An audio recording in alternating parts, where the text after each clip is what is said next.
बात करते हैं ईरान और इजराइल के युद्ध की। तो ट्रंप की तरफ से बड़ा बयान दिया गया है। अमेरिकी राष्ट्रपति डोनाल्ड ट्रंप ने ईरान के सुप्रीम लीडर को लेकर बयान ये दिया था कि हमें पता है कि खामनेई कहां छिपे हैं, लेकिन हम उन्हें मारेंगे नहीं। चेतावनी उन्होंने दी थी खामनेई को खुले तौर पर। ट्रंप ने सोशल मीडिया प्लेटफॉर्म पर लिखा कि हम ठीक से जानते हैं कि तथाकथित सर्वोच्च नेता कहां छिपा है। वो एक आसान लक्ष्य है, लेकिन हम उसे मार नहीं रहे हैं। कम से कम अभी तो हम नहीं मार रहे हैं, लेकिन हम नहीं चाहते हैं कि मिसाइलें नागरिकों या फिर अमेरिकी सैनिकों पर दागी जाए। हमारा धैर्य खत्म होता जा रहा है। उन्होंने दूसरे पोस्ट में बड़े अक्षरों में लिखा कि बिना शर्त आत्मसमर्पण, यानी अमेरिका चाहता है कि सुप्रीम लीडर बिना किसी शर्त के समर्पण कर दे।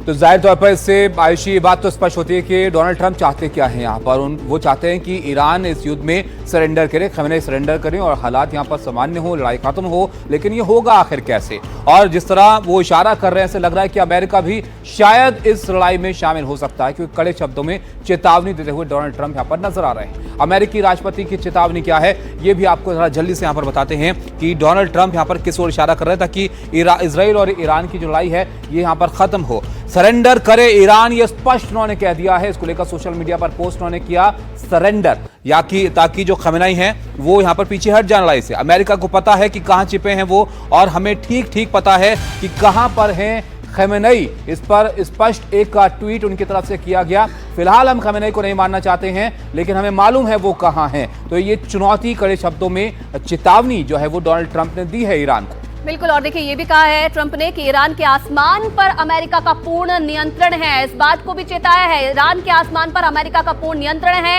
ईरान को अब बिना शर्त माफी मांगनी चाहिए। ये भी कहा है कि पहले तो हम शर्तों के साथ कहीं ना कहीं मौका दे रहे थे ईरान को, लेकिन अब ईरान को बिना शर्त माफी मांगनी चाहिए। डोनाल्ड ट्रंप ने ये भी अपने पोस्ट में कहा है। माफी मांगने की बात कह रहे हैं। इससे पहले आप देखिए कि वो कह रहे थे कि हमने वक्त दिया था ईरान को, लेकिन उन्होंने फैसला नहीं लिया, तो इसलिए ये हालात पैदा हुए कि हमला करना पड़ा, क्योंकि उनका जो न्यूक्लियर प्रोग्राम था वो दुनिया के लिए खतरा है और अमेरिका नहीं चाहता कि उस दिशा में ईरान आगे बढ़े। तो सरेंडर करने के लिए डोनाल्ड ट्रंप यहां पर कह रहे हैं। सैयद रुमान हमारे साथ हैं।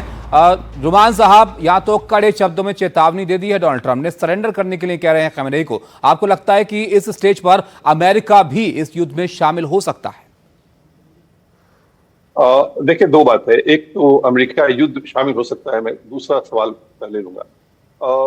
इजराइल का जो चैनल 12 है उसने भी ये कहा है कि अमेरिका युद्ध में शामिल हो सकता है। जब डोनाल्ड ट्रंप आए थे वो पीस की बात कर रहे थे, मागा के स्लोगन दे रहे थे, मेक अमेरिका ग्रेट अगेन की बातें कर रहे थे कि बाहरी लड़ाई हम नहीं लड़ेंगे, दूसरों की लड़ाई हम नहीं लड़ेंगे। लेकिन अब वो सीधे तौर पे इजराइल के साथ लड़ाई में कूदने की बातें कर रहे हैं। जिस तरह से डिप्लॉयमेंट देखा जा रहा है, खास करके अमेरिकन एयरफोर्स का और नेटो का भी, इंग्लैंड का भी, यूके का भी, उससे मिडिल ईस्ट की तरफ मूवमेंट जो देखा जा रहा है, उससे ऐसा लगता है कि डेढ़ सवे इन्वॉल्व हो सकता है अमेरिका। लेकिन खुद उनके रिपब्लिकन पार्टी के सेनेटर जो मागा के सपोर्टर हैं, जो नहीं चाहते कि अमेरिका दूसरे की जंग लड़े, वो अमेरिकी सेनेट में हवाला दे रहे हैं कि कॉन्स्टिट्यूशन के तहत अमेरिकी सेनेट में पास होगा। अगर अमेरिका इन्वॉल्व होता है तो डायरेक्ट अमेरिका जंग में नहीं कूदेगा। डेमोक्रेटिक के अलावा रिपब्लिकन पार्टी के सेनेटर भी इसी चीज के कोशिश में लगे हुए हैं।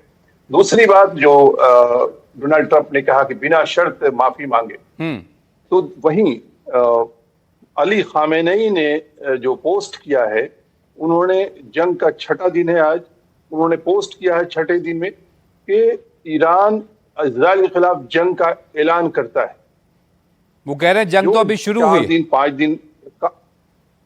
यस, उन्होंने पोस्ट किया है जंग का ऐलान करने का, जंग के 6ठे दिन में।